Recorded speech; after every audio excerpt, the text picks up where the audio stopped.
Namaskaram, Sadguruji. Uh, the first question that I want to ask is actually related to me. I'm in the last year of engineering, so now there is a very big decision that I have to make now, and people have told me that if I take decisions from my heart, I'll be successful in life. So, but there lies a problem. The problem is that I don't know which thought is coming from my heart and which thought is coming from my brain. So how can I figure out like which thought is from my heart and which is coming from my brain?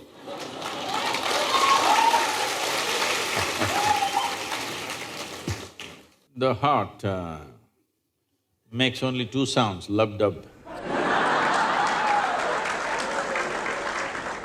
Unless the local girls are disturbing it and it's going a little crazy.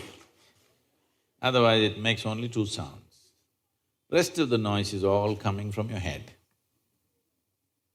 This idea that something comes from the heart, something comes from the brain, it's metaphoric, but unfortunately a whole lot of people are taking it literally. There was a time in many parts of the world, particularly in Arabia, the medical science in Arabia believed the blood is pumped from the liver.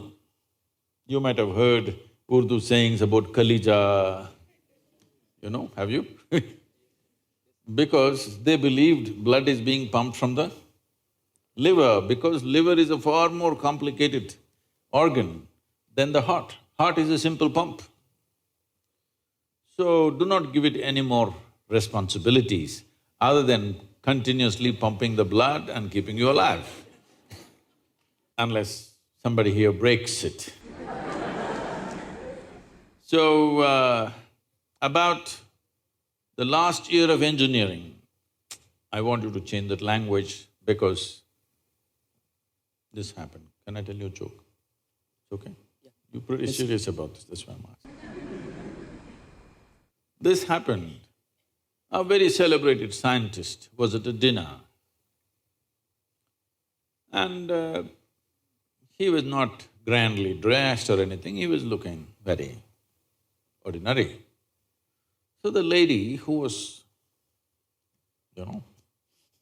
sitting next to him didn't pay much attention to him, she doesn't know who he is. But after some time, just to be polite, to make some conversation, "May I know what do you do?" He said, "I'm studying science."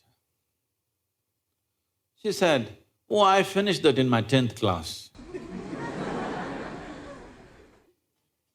So you're not going to, you're not in the last year of engineering, maybe the course, but not the last year of engineering, because for your entire life, if you learn engineering, when you're dying, after 100 years, okay? I'm not preponing it. After 100 years when you're dying, you would still know, if you're a constant learning process, you would still know you know very little about engineering. With that little, many things happen, that's different.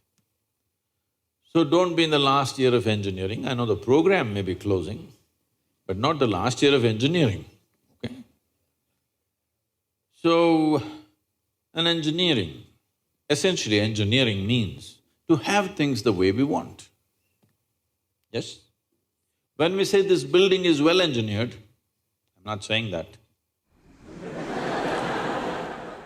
If we say this building is well engineered or an automobile is well engineered, what it means is it's functioning the way we want.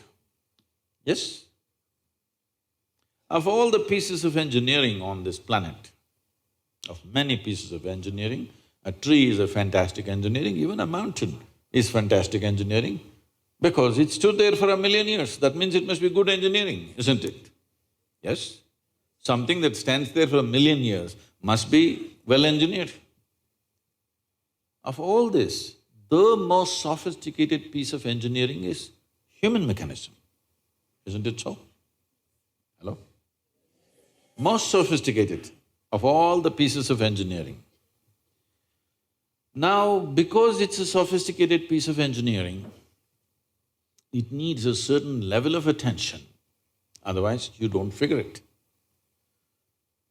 Now that we gave you such a highly, high-tech piece of engineering, I'm asking you, did you read the user's manual? I think there is no user manual for now. How can they make such a fantastic piece of engineering without a user's manual? Maybe it doesn't come with a booklet attached to your neck when you were born. But indications must be there, isn't it, how to use it? Huh? Is it true somebody who's an athlete or a gymnast or someone else like that learns to use their body than a whole lot of other people? Yes? Obviously, at least one aspect of the physical engineering of the body, they seem to have read the user's manual about the physical aspects. Is it true certain people are able to use their mind better than others? Maybe they read another part of the user's manual. So, now with this heart manual and the brain manual, see, the problem is most people are prejudiced against the brain. This is a question that always comes to me, Sadhguru, I want to meditate but thoughts are coming. The common question everywhere. I ask them, see, I'll make you meditate. We will stop the liver, we'll stop the kidney, we'll stop the heart, we'll stop everything, okay? Oh, no, Sadhguru. So you want the liver to function when you're meditating. You want the kidneys to function. You want even the spleen to function, you want the heart to function, but you don't want your brain to function for some reason. This is simply because brain is a new equipment that you got in the evolutionary process. This level of cerebral development happened more recently compared to the other systems. If you cut open any mammal, they all have all these parts, isn't it? Every part that you have here, all of them have. Even if you open a frog, most of you, you're biology department. Even if you open a frog, almost everything that you have, he also has, isn't it? It is only… the big difference is only the cerebral development, which is a more recent happening. Because it's a more recent happening, most people have not figured how to handle it. So, user's manual is very important. You don't read a user's manual just before you discard the machine. You read it in the first few days, isn't it? Hello? If you buy a phone, do you want to read the user's manual in the first 3 days or after 3 years when you're throwing it away? First 3 days, isn't it? So, knowing how this functions is very important. Never did ever heart generate any thought or intention. Well, when you looked at the young girl, heart beat more, that doesn't mean it's saying anything, it's just trying to compensate for the other levels of excitement that's happening.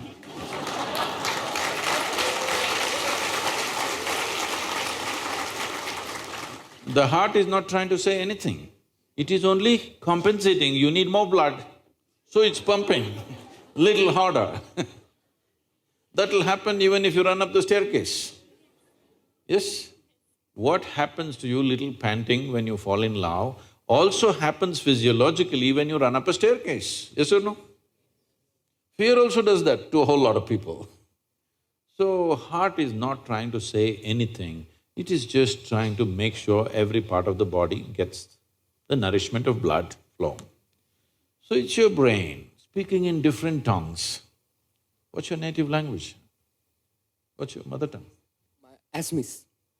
So, because when you know 2-3 languages, sometimes it gets confused, sometimes it speaks in English, sometimes in Assamese, sometimes in something else. So you're thinking different people are speaking, heart is speaking, mind is speaking, no.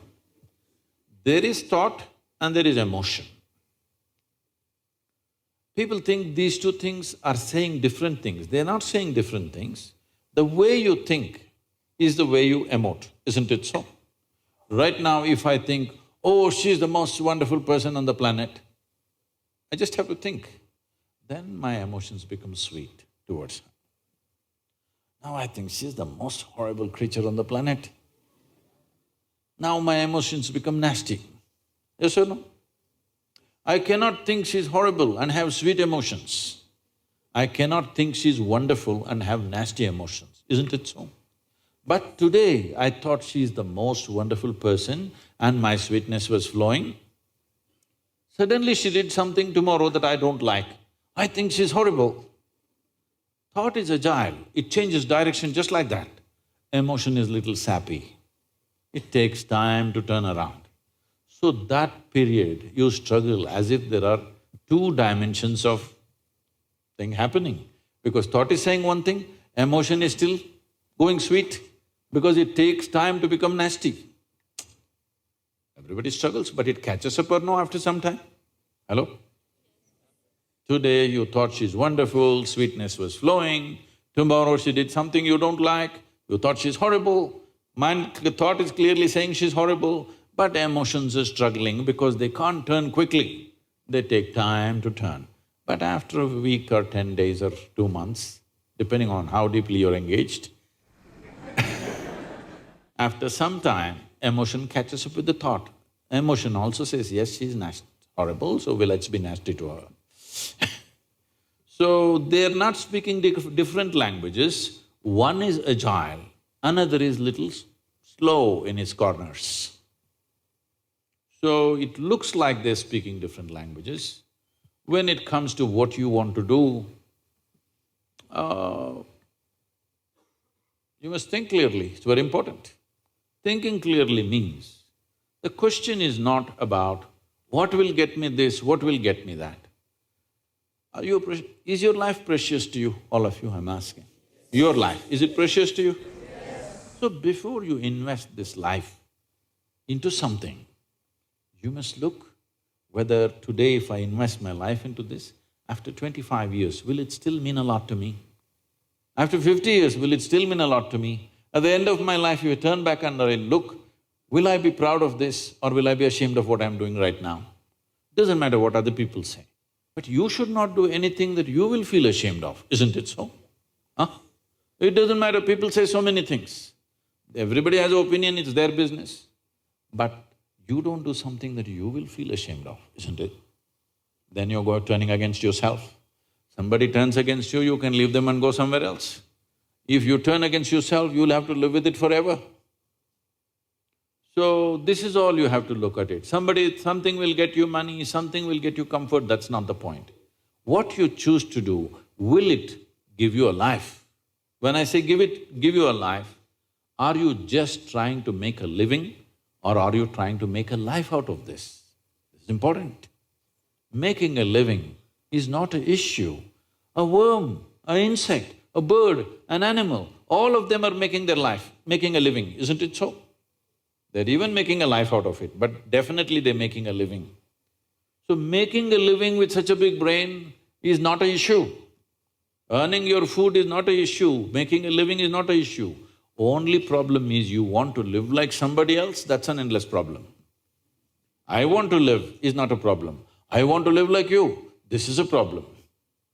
So, it is important, if you consider your life as a precious life, you must make sure you make a wonderful life out of this. Whatever opens up in that direction, that is the thing you should do. But when you're under the pressure of peers, somebody is saying, I'm going to America, somebody says, I'm going to the government job, somebody says, I'm doing this. So one thing that all of you should do before you make big decisions in your life is withdraw from these pressures of peers, professors, parents, everybody. Just spend 3 days to 1 week by yourself. Look at it, what is it that you really want to do? Not under pressure from other people. What does this life want to do? Do that. It doesn't matter what other people think about it. So Sadhguru, what is a creative mind? Oh. How big an answer do you want? As big as you want it. See, the English word mind doesn't say anything, because it's just one generic word which does not describe different dimensions of what the mind is. Mind is not just one something sitting here and doing something, okay? There is really no such thing as mind. In the yogic culture, there is no mind. There is a physical body, there is a mental body. Because what you're calling as mind right now is a certain combination of memory and intelligence. There is memory in your body, more memory in your body than you can imagine. If I have to get at you again, it's okay, I'm picking on you, okay? You definitely don't remember how your great-great-great-great-great-grandmother looked like, but her nose is sitting on your face right now. Yes? You don't remember a thing consciously, but your body remembers 100%. How 10 generations ago your grandmother was, your body still remembers. 1,000,000 years ago how your forefathers were, your body remembers, isn't it? It's not forgotten and it's not going to forget. Your mind is not capable of this kind of memory. Your body has 1,000,000,000,000 times more memory than your so-called brain. This whole shift towards the brain and intellectual process is a European malice. They gave too much significance to thought. This has happened because they lived under a subjugated society, religiously subjugated society, where you're not supposed to think anything except what's written in some book, otherwise you're dead. They lived like this for a long time. Because of this, when they got little freedom to think and manage to live, they started celebrating their thought too much. Let's understand the context of thought. You can only think from the data that you already have gathered. That means you can never think anything new. You can recycle it, you can rehash it, you can produce permutations and combinations of it, but you cannot think something absolutely new. It is not in the nature of the thought to come up with something new. It can only recycle the past. That means if you dedicate yourself to your thought process, if you enshrine your thought process, you're ensuring nothing new ever happens in your life. So thought need not be celebrated like this. That's why in this culture, thought has never been given so much significance. What you think is your psychological drama. We don't think much about that because it's your drama is important for you, somebody else's drama it's important for them. Everybody thinks their drama is the most important drama in the universe. This is everybody's experience because they're so identified with their own psychological drama. This psychological drama should not determine the nature of your life, because this is just a small happening compared to the life process. Life is a much deeper intelligence than intellect. We can look at… the yogic system looks at the mind as 16 parts. Those 16 parts are further broken and they're taken up to 84,000 parts. But now if I talk about 84,000, already there's a segment which says no, so I will make it 4. I'm taking away 80, okay? I'm being fair to you. Only 4. 4 fundamental parts. One is the intellect, which we have in modern world, in today's world, we are unnecessarily giving too much significance to intellect and we will pay an enormous price for this. You will come to a place where you'll know everything, but you'll know nothing of life significance, really. Today you will see this happening to children. For the first time, this generation you see, 10, 11-year-old or 12-year-old children, they look bored. When you were 10, 11, you did not know what is boredom, it was not possible. It was too exciting to be alive and looking around. You will see 10, 12-year-old children all looking bored because they've seen the cosmos through their phone screen. They know it all. And especially in the Western countries, you will see this happening at 8, 10. They're really bored. You will see in the school buses, they're all sitting on… bored. Because by the time you're 12, you already had one love affair, you know what is a break, you know how to all this recover from that, you tasted alcohol, you've seen this, probably you've gone into all kinds of physical things. and you know the cosmos, what more? By the time you're 15, there's really no purpose for you to exist for many of them. You should not be surprised if this culture continues. I'm not saying this is a prediction, it is something that I see beginning to happen. In another 50 or 100 years' time, if 25 to 50% of the people commit suicide, you should not be surprised, because life needs some exuberance. If too much information happens to you without experience, that exuberance will be gone and a false sense of knowing becomes so strong in you. This is the danger of intellect, because intellect wants to dissect everything. Intellect is like a scalpel, the sharper it is, the better it is, it wants to dissect and know. Dissection works with some things, not with all aspects of life. If you want to know the poor frog, you remember? The poor frog that you crucified and cut, and great knowledge you acquired from all that torture is unbelievable. How much knowledge you know. For the torture that frog went through, how much knowledge you have acquired is quite unbelievable. All that you got to know. Now you got interest, suddenly you got interested, the mother that you had ignored, you want to know your mother today. Please get yourself a sharp knife, start the dissection. You may know everything about her liver, kidney, heart, but you won't have a mother left, that's all. So life cannot be known by breaking it up. You can know physical things by breaking it up. You cannot know life by breaking it into pieces. But this is the nature of the intellect. The whole modern science has evolved from human intellect.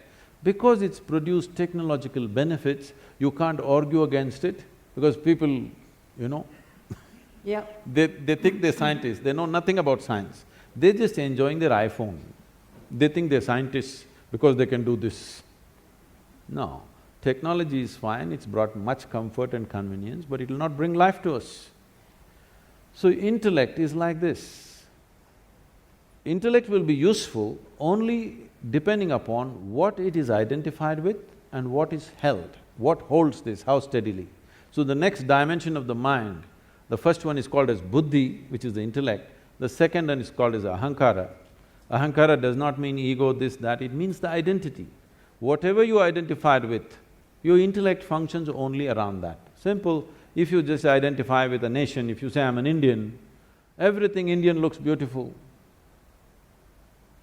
If you cross the border and you say you're something else, all that looks beautiful. So whatever you identified with, it's only with that the intellect functions. So ahankara is the identity. How consciously and how steadily your ahankara has been created will determine the effectiveness of your intellect. Just because it's sharp, it does not mean it'll be effective, because sharp intellect or a sharp knife can cause any amount of damage to you. If you have a sharp knife and you don't have a steady hand, you will cut yourself all over the place. That's all that's happening. Human suffering is just this. You don't know how to hold this intellect in your hand properly. Every day you're cutting yourself. All suffering is on self-help because your own mind causing this to you all the time. No matter what happens, people suffer, whichever way they suffer, because they don't know how to hold this intellect. If you had the mind of an earthworm, you would be quite peaceful. Yes?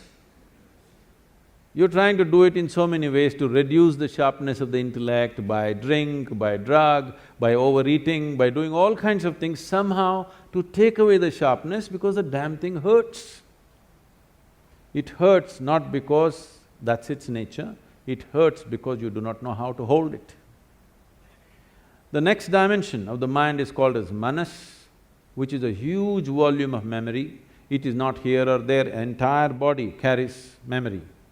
So, manomaya kosha, this is called, a huge sack of memory. This memory is in various stacks, we'll not go into all these details considering some people have said a clear no. They don't want to have a mind, I'm sorry, they don't want to know anything about the mind. So the fourth dimension of the mind is called as chitta. Chitta means It's pure intelligence. It is unsullied by memory. It has no trace of any kind of memory, it's just pure intelligence. If you touch this, then you have access to what you're referring to as the source of creation, because all kinds of things might have been fed to you. God is this, God is love, God is compassion, God is kind, whatever. Somebody come, stand on the edge of this stage, say all the prayer you want to say and fall. Let me see whether compassion happens to you or a cracked bone happens to you. I would like to check, all right? All these things have been made up because whatever somebody is deprived of, they will attribute that quality to their idea of God. Your ideas of God have come only because you do not know how this whole creation happened. Because you don't have an answer, you made it up. Because you're a human being, you said a big human being is sitting up there. Oh, how can you do all this? If somebody asks, he has 10 hands, so he does lot of things, not like you. Whatever, it's all right for children. But essentially because you do not know how creation happened, you are coming up with explanations. So that which is the source of creation, don't believe what I say, what anybody says. Pay attention to one piece of creation. Just take a flower, pay attention to this, pay an attention to a leaf or an atom or an ant. All you will see is phenomenal intelligence beyond anything you can imagine, yes? But nobody told you God is intelligence. But this culture has said this to you in many ways. They told you Chidakasha, Chidambara and so many things to tell you if you touch your chit, the whole existence becomes yours. Everything that's worth knowing is right here because you have access to the source of creation. So these are the four dimensions of your mind. Unfortunately, the modern education thinks by just feeding information and keeping the intellect reasonably sharp, everything is going to happen. No. You will rip this planet apart looking for well-being. You may lose the planet, or you may manage to go to another planet and start your work again there. But well-being will not happen. If well-being has to happen, you have to dig a little deeper into this one, otherwise, no.